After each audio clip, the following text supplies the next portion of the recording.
हरियाणा के ऊर्जा परिवहन और श्रम मंत्री अनिल विज ने कहा है कि प्रधानमंत्री नरेंद्र मोदी देश को बुलेट ट्रेन युग में लेकर जाना चाहते हैं, लेकिन कुछ विभाग आज भी रेलगाड़ी की रफ्तार से चल रहे हैं। इसलिए मैंने सभी अधिकारियों को सख्ती से कहा है कि अपने काम में तेजी लाएं और लोगों की समस्याओं का समाधान तुरंत करें। इसी कड़ी में श्री विज के द्वारा आज कैथल में जिला कष्ट निवारण समिति बैठक में नन्ही स्कूली छात्र की वाहन की चपेट में आकर मृत्यु के मामले में सही व समय पर कार्रवाई न करने के लिए संबंधित जांच अधिकारी एएसआई सुखदेव को सस्पेंड करने के निर्देश दिए गए हैं। इसी प्रकार एक अन्य मामले में ग्राम सचिव को चार्जशीट के निर्देश दिए गए। विज आज कैथल में जिला कष्ट निवारण समिति की बैठक के उपरांत मीडिया कर्मियों के सवालों का जवाब दे रहे थे। और जो ढील ढिलाई मोदी जी देश को बुलेट ट्रेन युग में लेके जा रहे हैं, लेकिन कुछ विभाग मैंने देखा है आज भी बैलगाड़ी की रफ्तार से चल रहे हैं। कई साल पुराने लोगों की दरखास्तें हैं। तो सभी को मैंने कहा है, सभी अधिकारियों को, कि अपने काम में तेजी लाएं और लोगों की समस्याओं का समाधान तुरंत करें। अभी साहब एक मामला आया था कि आपने जो है ड्रेन में गंदा पानी डालने को लेकर 20 लाख का जुर्माना न भरने वाले पर एफआईआर के आदेश दिए थे, परंतु जिला प्रशासन द्वारा ग्रवेंसी ही जो आपके समक्ष नहीं रखी गई सर, और ना एफआईआर हुई। मैंने नेक्स्ट मीटिंग में कार्रवाई सहित रखने के लिए आदेश दिए, तो एफआईआर वगैरह अब होगी, सब जो है रिपोर्ट सबमिट करेंगे। तो एक सर पुलिस कर्मचारी को सस्पेंड किया गया है सर जी, और जो ग्राम सचिव को चार्जशीट के आदेश दिए गए। हाँ जी विज साहब, जिस तरह से आप प्रोसेस देख रहे हो प्रशासन का, आप पहले गृह मंत्री थे, अब गृह मंत्रालय नहीं है, कोई मलाल है कि जिस तरह से मतलब प्रशासन चल रहा है कि आपको गृह मंत्रालय ही मिलना चाहिए? देखिए, मैं पार्टी का कार्यकर्ता हूँ, मैं तो मुझे एक भी डिपार्टमेंट ना देते तो भी मैं काम करता हूँ। मैं वर्कर हूँ, 7 बार का एमएलए हूँ, ठीक है, 1990 से एमएलए बनता आ रहा हूँ। मैं तो पार्टी का कार्यकर्ता हूँ और जो मेरी ड्यूटी लगती है मैं वो करता हूँ। साहब, आपने पूरी मीटिंग में जो कई बार ये बात निकली है कि 2025 चल रहा है, क्या मानते हैं कि जिला प्रशासन की कहीं ना कहीं इतनी ग्रीवेंसी है जो आपके देखिए, मैंने जनरल अभी मैं बात कह चुका हूँ कि सारों को कामों में तेजी लानी चाहिए, लोगों की समस्याओं का समाधान करना चाहिए। साहब, जिस किसान ने कल सुसाइड किया है, उसने केंद्र सरकार और पंजाब सरकार पे एलिगेशन लगाया कि वो उनकी गलत नीतियों के कारण आत्महत्या करे, क्या लग रहा है आपको? देखिए, किसान जो धरना देकर बैठे हुए हैं वो पंजाब की धरती पर बैठे हैं और पंजाब में श्रीमान केजरीवाल जी जो किसानों के लिए बहुत कुछ दहाड़ते हैं, उनकी पार्टी की सरकार, ना उनके मुख्यमंत्री भगवत मान जी ने, ना उनके किसी मंत्री ने वहाँ पर, जबकि डल्लेवाल जी अमर अनशन रखकर बैठे हुए। माननीय उच्चतम न्यायालय ने भी आदेश दिए हैं, वो उनकी भी पालना नहीं कर रहे हैं। तो से सब कुछ देखकर आम आदमी पार्टी की सरकार की नीयत पर शक हो रहा है कि कहीं ये किसी अनहोनी होने का इंतज़ार तो नहीं करते, ताकि अनहोनी हो और ये अपनी राजनीतिक खेल खेले।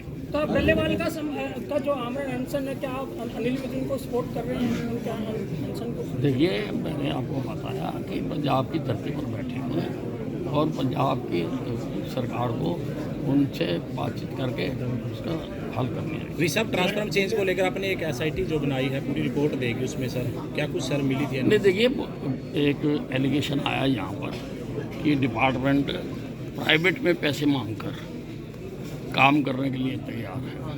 तो मैंने उसको गंभीरता से लेते हुए मैंने 1 साल में जितने ये ट्रांसफार्मर या पोल चेंज हुए हैं, मैंने उसकी जांच करने के लिए कहा। डीसी मैडम उसकी कमेटी बनाएंगे यहाँ पर कि भाई वाकई वो शिफ्ट करने के पैसे जो उचित बनते हैं डिपार्टमेंट के, वो जमा कराए गए या नहीं कराए गए, उसके बाद फिर कार्रवाई करेंगे। रोडवेज में सर, बिजली मंत्री भी हैं सर, और डिजिटल मीटर की बात हो रही है काफ़ी।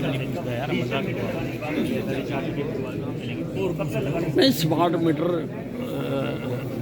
लगाने जा रहे हैं, उसमें दोनों तरह की फैसिलिटी होगी, प्रीपेड की भी होगी, पोस्ट पेड की भी होगी। प्रोसेस चल रहा है, जब लग जाएंगे लोगों को बहुत फायदा होगा। रोडवेज में कोई बदलाव किया जाएगा, कोई नया चेंज बदलाव रोडवेज में, कोई अच्छी बसें चलाना, एसी बसें चलाना?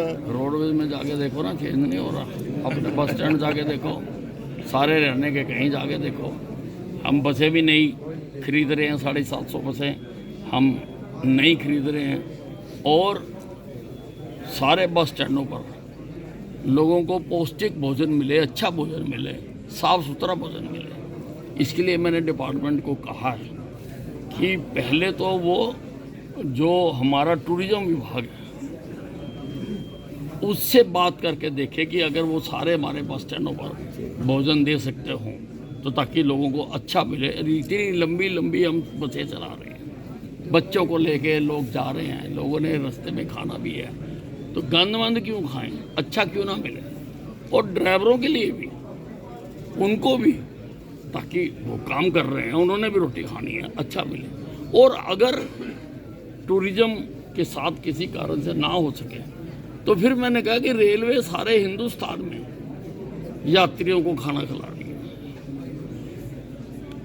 तो रेलवे से जाकर उनसे बात की जाए और उनकी तर्ज के ऊपर हरियाणा में भी ऐसा ही सिस्टम कोई चालू किया जाए ताकि अच्छा, शुद्ध और रीजनेबल दामों पर लोगों को खाने।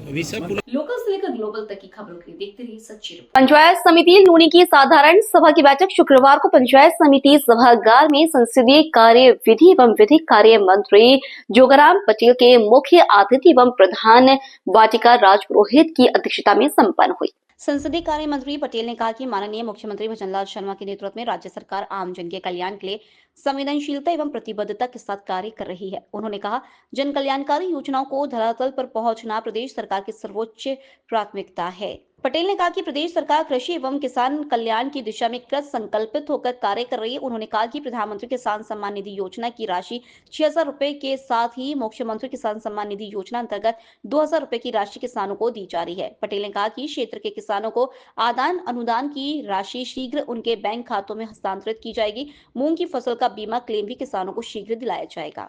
राजस्थान राज्य विधिक सेवा प्राधिकरण जयपुर के निर्देशानुसार इंटर्नशिप प्रशिक्षण कार्यक्रम 2025 के तहत पाली जिले में इंटर्नशिप प्रशिक्षण प्राप्त करने आए विधि विद्यार्थियों द्वारा किशोर न्याय बोर्ड पाली, बाल कल्याण समिति पाली, राजकीय संप्रेक्षण एवं किशोर गृह पाली की विजिट की गई। इस दौरान विजिट विक्रम सिंह भाटी, सचिव जिला विधिक सेवा प्राधिकरण द्वारा विधि विद्यार्थियों को बाल गृहों में बच्चों के पुनर्वास करने की प्रक्रिया, बाल गृह कार्यालयों की कार्यप्रणाली और बाल कल्याण समिति में न्याय मित्रों व सदस्यों के कार्य व इनकी भूमिका के बारे में विस्तार से बताते हुए बाल गृहों में मिलने वाली मूलभूत सुविधाओं के बारे में विधि विद्यार्थियों को परिचित करवाया।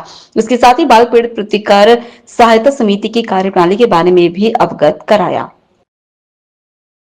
लोकल से लेकर ग्लोबल तक की खबरों के लिए देखते रहिए सच्ची रिपोर्ट। नगर पालिका कर्मचारी संघ हरियाणा के आह्वान पर नगर निगम अंबाला शहर में इकाई प्रधान शंकर की अध्यक्षता में 2 दिवसीय क्रमिक भूख हड़ताल की गई।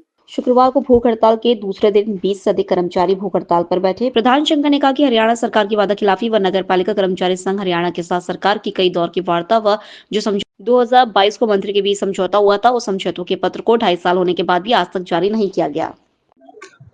आज हरियाणा प्रदेश के अंदर सभी सफाई कर्मचारी 2 दिवसीय क्रमिक भूख हड़ताल पर हैं, जिसका आज दूसरा दिन है और 21 कर्मचारी कल भूख हड़ताल पर बैठे थे और 21 ही कर्मचारी आज भूख हड़ताल पर बैठे हैं, जो कि सरकार से काफी लंबे समय से जो हमारी मांगे चल रही थी, जिसके अंदर सरकार ने सहमति भी की है और कई बार की वार्ता के अंदर हमारी जो मांगे हैं उनको मानना भी है, परंतु उनके पत्र आज तक जारी नहीं किए गए। जिसके अंदर पीछे सरकार से समझौता हुआ था कि कच्चे कर्मचारियों को पक्का किया जाएगा। 4298 कर्मचारियों को लेटर जारी किया था, जिसके पत्र आज तक जारी नहीं किए गए। और अभी पीछे हमारे नए जो मुख्यमंत्री हमारे नायब सिंह सैनी जी हैं, जिन्होंने जींद के अंदर एक रैली में कहा कि सभी कच्चे कर्मचारियों का वेतन जो है 26,000 रुपये किया जाएगा, जिसको घोषणा करी को भी 3 महीने हो गए हैं, परंतु अभी तक वह न्यूनतम वेतन हमारा 26,000 वो भी लागू नहीं किया। और जो हमारी पिछली काफी लंबे समय से जो मांगे हम जिनके बीच सहमति बनी थी, उनको भी अभी तक लागू नहीं किया, तो मजबूरन कर्मचारियों को ये बार बार आंदोलन करने पड़ रहे हैं। और हम अभी सरकार को कह रहे हैं कि समय रहते जो उन्होंने मांगे हमारी माननी है, उनको उनके पत्र जारी कर दे, अन्यथा यह आंदोलन हमारा और तेज होगा, जिसकी पूर्णतः जिम्मेवारी हरियाणा सरकार की होगी। लोकल से लेकर ग्लोबल तक की खबरों के लिए देखते रहिए सच्ची रिपोर्ट। राष्ट्रीय राजमार्ग स्थित पुलिस थाना सांडेराव पुलिस ने रात्रि गश्त के दौरान बिरामी टोल प्लाजा पर सुमेरपुर थाना के हिस्ट्री शीटर केसर सिंह निवासी बांकली के कब्जे से एक पिस्टल व एक कारतूस, एक फॉर्च्यूनर का बरामद कर साथ में आरोपी लाला राम के कब्जे से 2 कारतूस बरामद करने में सफलता मिली है। सुमेरपुर वृत्त के प्रताधिकारी जितेंद्र सिंह ने बताया कि पुलिस अधीक्षक चूराराम जाट एवं चैन सिंह महिजा अतिरिक्त पुलिस अधीक्षक बाली के मार्गदर्शन में थानाधिकारी लक्ष्मण सिंह चंपावत थाना सांडेराव के नेतृत्व में पुलिस में जब्ता ने गश्त के दौरान बिरामी टोल पर थाना सुमेरपुर का हिस्ट्री शीटर केसर सिंह व आरोपी लाला राम के कब्जे से एक पिस्टल व 3 जिंदा कारतूस व एक फॉर्च्यूनर का बरामद कर 3/25 आर्म्स में मामला कर अनुसंधान जारी है।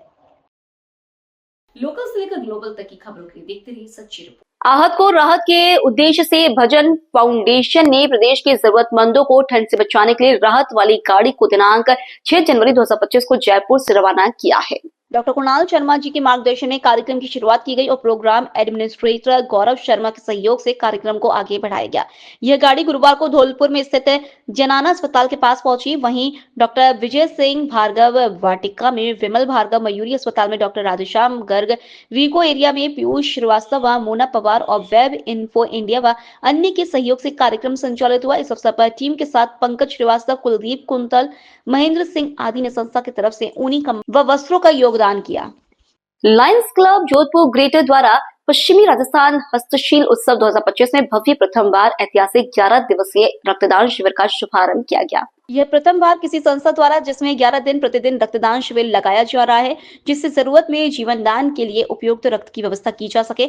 रक्तदान शिविर का उद्घाटन दक्षिण महापौर वनीता सेठ और लघु उद्योग भारती के राष्ट्रीय अध्यक्ष घनश्याम ओझा द्वारा किया गया। प्रथम दिन सर्वप्रथम लायन पुखराज प्रजापत ने अपना रक्तदान कर शिविर का शुरुआत की। शिविर के शुभारंभ में कई जनप्रतिनिधि और गणमान्य नागरिकों का लायंस क्लब जोधपुर ग्रेटर के शिविर में स्वागत किया गया। हस्तशिल्प उद्योग मेले में हमारे लायंस क्लब जोधपुर ग्रेटर की तरफ से आज रक्तदान शिविर लगाया गया है।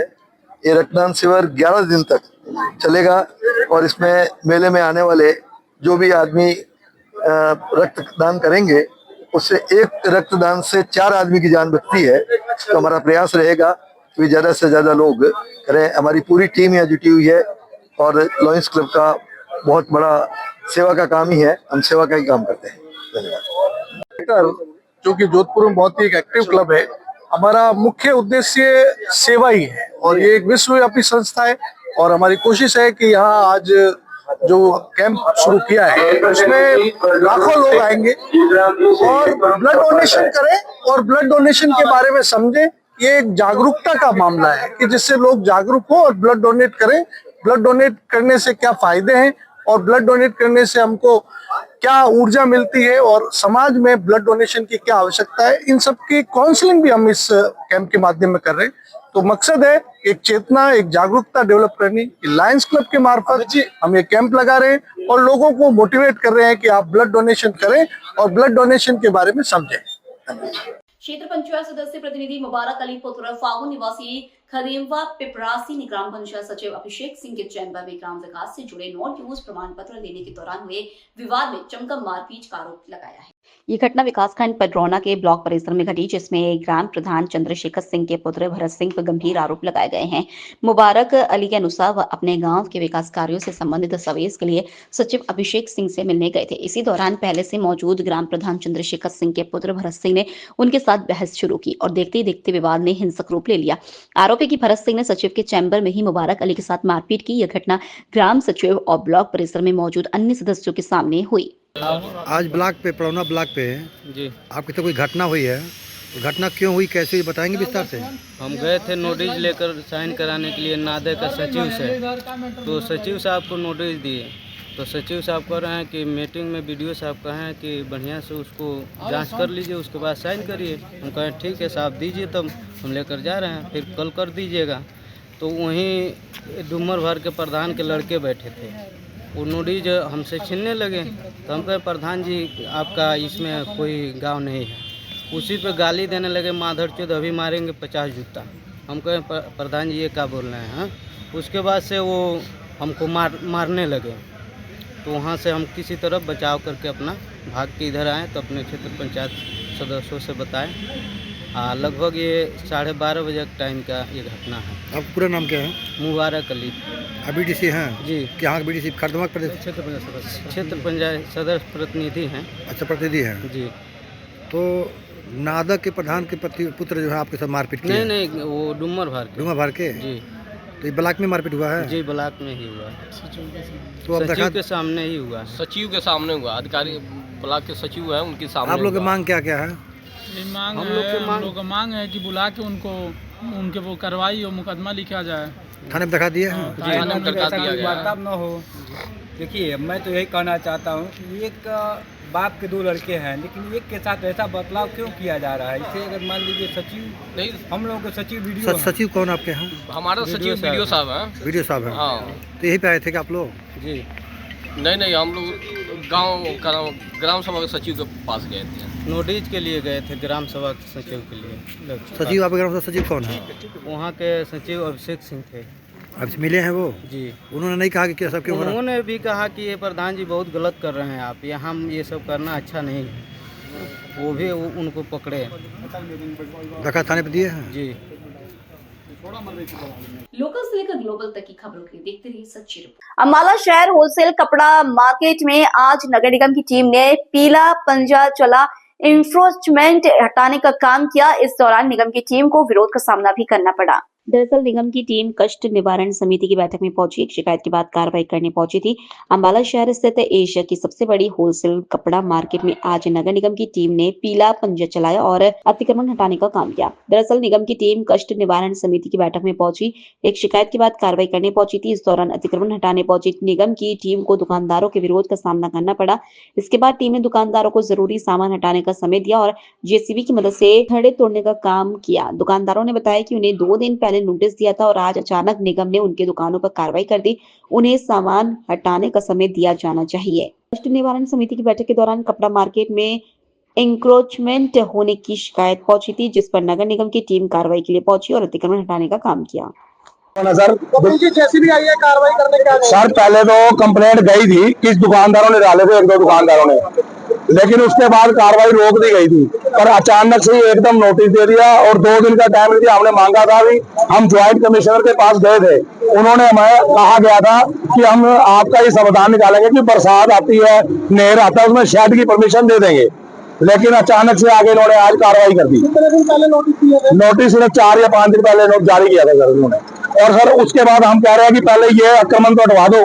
हमारी दुकानों से जो रोड में लगा है उस पर तो सुनवाई है नहीं, वो तो खुद लगवाते हैं, कमेटी वाले खुद लगवा के जाते हैं। आप देखो पीछे मुड़ के सारा ये देखिए भरा पड़ा जी, वहां नहीं, सिर्फ वो हमने बरसात की वजह से शेड लगवाया, उस शेड पे कार्रवाई है और सिर्फ एक दुकानदार के चलते। वो दुकानदार ऐसा जी खुंदक रखता है मार्केट से, वो ही बार बार कंप्लेंट डालता है, पहले भी डाली, वापस ले ली, फिर डाली, फिर वापस ले ली। ये यहाँ पे एक्चुअल में काफी दुकानों ने जो है ना, इन दुकानों ने इन्फोर्समेंट हुई है, बहुत सज्जे निकले हुए थे, काफी समय से इनकी शिकायतें आ रही थी। हमने भी नोटिस में आई थी जब से, तो इसको नोटिस दिए गए बकायदा इनको, और ये नोटिस के बावजूद भी इन्होंने अपने सज्जे नहीं हटाए, तो आज इनके ऊपर कार्रवाई की गई है। दुकानदार कह रहे हैं पहले कोई नोटिस नहीं दिया? ना, बकायदा इनको नोटिस दिए गए हैं, पूरी अपॉर्चुनिटी दी गई है, और आज नहीं ना नोटिस दिए गए हैं सबको, और उसके बाद जो है ना इनफैक्ट आज भी इनको जो है अपॉर्चुनिटी दी गई है, भाई आप अपना सामान जो है ना ये गलत है, गलत को हटाओ, अदरवाइज तो जो है आपका ये कार्रवाई होगी। तो आज लोकल से लेकर ग्लोबल तक की खबरों के लिए देखते रहिए सच्ची रिपोर्ट। किसान नेता डल्लेवाल के आदेशों के बाद आज अम्बाला के विभिन्न ग्रामीण क्षेत्रों में किसानों ने सरकार की शव यात्रा निकालते हुए सरकार का पुतला फूंका है। इस दौरान किसानों ने अगली रणनीति बताते हुए कहा कि अब 26 जनवरी को किसान ट्रैक्टर मार्च निकाल कर रोष प्रकट करेंगे। किसान आंदोलन 0.2 को चलते हुए काफी लंबा समय हो गया है। वहीं किसान नेता डल्लेवाल को आमरण अनशन पर बैठे हुए लगभग 40 दिन हो गए। सरकार तक अपनी बात पहुंचने के लिए किसान नेता डल्लेवाल ने आज सभी जगह पर सरकार का पुतला फूंकने के आदेश दिए थे। इसी कड़ी के चलते अम्बाला के विभिन्न गाँव में किसानों ने आज सरकार की शव यात्रा निकालते हुए सरकार के खिलाफ जमकर नारेबाजी की और पुतला फूंका। जलवेड़ा के अंदर अंडानी, अंबानी, मोदी, अमित शाह और कृषि मंत्री का पुतला फूंका गया। ये दोनों फोरमों की आज कॉल थी, और जो डल्लेवाल साहब आज 46वां दिन है मरण व्रत पे बैठे हैं, उन्होंने ये कॉल कि हर गांव के अंदर सारे भारत के अंदर ये आज कॉल थी कि इनका पुतला फूकिया जहाँ सेंटर सरकार का, और वो सेंटर सरकार का पुतला आज जलवेड़ा के अंदर फूकिया गया है। और हम सबसे कहना चाहेंगे इसका कोई सीमा समय तय नहीं है, शाम तक जब मर्जी तक कोई भी कहीं भी अपने गांव के अंदर ये पुतले फूकने हैं। और हम तो यही कहेंगे सरकार से भी हम यही मुजाहरे बार बार करेंगे। और एक और कल मैं 26 जनवरी की जो है वो ट्रैक्टर मार्च की है, उसके अंदर भी बहुत ज़्यादा संख्या में बेनती करेंगे लोगों को आपके चैनल के माध्यम से भी हम जहाँ भी कॉल देंगे वहाँ अपन इकट्ठे होना है। और ये आज जो मोदी का पुतला फूकिया है और अडानी अंबानी कृषि मंत्री और अमित शाह का, ये दोनों फोरमों की कॉल है। आगे भी जो भी कॉल फोरमों की आएगी और हम उसको और बढ़ चढ़ कर इकट्ठे होंगे और सरकार को चुनाने का काम करेंगे। सरकार मानेगी। पहले भी सरकार ने 13 महीने दिल्ली के अंदर 2020 और 2021 के अंदर बैठे रहे, और जब तो 13 महीने थे, अब अगर 5 साल भी बैठना पड़ गया तो हम 5 साल भी बैठेंगे और ये आंदोलन इसी तरह लड़ेंगे। हम तो कहना चाहें सरकारों को, क्यों नहीं बात मानती है, इन्हों लागू करके देखो। MSP गारंटी कानून जो मांग रहे हैं इन्हों लागू करके देखो। हाँ, अगर कहीं दिक्कत आवेगी सरकार राजा आ पहले क्या होना इन्होंने आज फिर। हाँ, कल एक चिट्ठी आई है, वो भी मैं आप लोगों को बताना चाहूँगा सारे आपके चैनल के माध्यम से। सारे किसान मजदूरों को बेनती है, क्योंकि किसानी कोई एक बरादरी के अंदर नहीं है, किसानी 36 बरादरी के अंदर है। 36 बरादरी को बेनती है कि भाई एक और फरमान जारी कर दिया कि मंडी बंद करी जाएगी और गांव के अंदर से अनाज खरीदा जाएगा। सब नूं कहते फिर रहे हैं भी भाई अपना अनाज जो कणक आवेगी अपने घर जमा कर लेना, फिर आपसे कोई व्यापारी आएगा वो खरीद ले जाएगा। हम ऐसा नहीं होने देंगे। हम सारी आवाम नूं बेनती करेंगे कि आपने अगर अनाज बेचना है तो पहला मंडी में ले जाना या फिर उसकी बोली लगा, फिर हमारा अनाज बिकेगा। ऐसे अगर कोई गांव में अंदर एंटर करेगा अनाज खरीदने के लिए, हम वो बर्दाश्त नहीं करेंगे। ये सरकार कदम सोच समझ के उठाए। आज मोदी का पुतला फूकिया गया है जी, जो MSP वास्ते लड़ाई लड़ रहे हैं, वो लड़ाई क्या ना सरकार उसके ऊपर कोई रिएक्शन दे नहीं रही है। तो हम बार बार यही कहेंगे, हमारी बात सुनी जा, सरकार बड़ी गूंगी बहरी हो रही है और ये किसान अपना MSP कानून लेकर रहेंगे जी। और अब की बार मंडियों में देखा आपने 400 साढ़े 400 रुपये का 1 क्विंटल पीछे कट लग गया जी। बाकी आपने पता ही है सारी चीज़ा महंगी होगी, ट्रैक्टर महंगे, सारा संदा लेना जिमीदार को, बच्चे पालने हैं। सरकार हमारी फसलों की बेकदरी कर रही है जी। और ये डल्लेवाल साहब बैठे हैं जो उनके उसमें आज ये पुतला फूकिया गया समर्थन में, और आइंदा भी हम ऐसे ही कम करते रहे। लोकल से लेकर ग्लोबल तक की खबरों के लिए देखते रहिए सच्ची रिपोर्ट। डॉक्टर सर्वपल्ली राधाकृष्णन राजस्थान आयुर्वेद विश्वविद्यालय जोधपुर में नेक एक्रीडेशन की तैयारी हेतु सभी कमेटियों की बैठक का आयोजन हुआ। कुलपति प्रोफेसर प्रदीप कुमार प्रजापति की अध्यक्षता में आयोजित इस बैठक में विश्वविद्यालय के सभी आयुर्वेद, होम्योपैथी, योग, नेचुरोपैथी महाविद्यालय एवं BSc नर्सिंग महाविद्यालय के अधिकारियों, कमेटियों के चेयरमैन, सचिव और सदस्यों ने भाग लिया। इस अवसर पर ट्रांस डिसिप्लिनरी रिसर्च फाउंडेशन नई दिल्ली के निदेशक डॉक्टर अंजू एंथोनी और डॉक्टर सुखेश विशेषज्ञ के रूप में उपस्थित रहे। बैठक का मुख्य उद्देश्य विश्वविद्यालय को नेक एक्रेडिटेशन के लिए तैयार करना, इसमें विभिन्न विभागों द्वारा किए जा रहे कार्यों की समीक्षा की गई और आवश्यक दिशा निर्देश दिए गए। कुलपति प्रोफेसर प्रजापति ने विभाग अध्यक्षों को नेक मानकों के अनुसार कार्य करने की सलाह दी और जोर देकर कहा कि सभी विभाग अपनी तैयारी 7 दिन में पूरी करें। उन्होंने नेक एक्रेडिटेशन को विश्वविद्यालय की शिक्षा, शोध और समग्र विकास के लिए अनिवार्य बताया।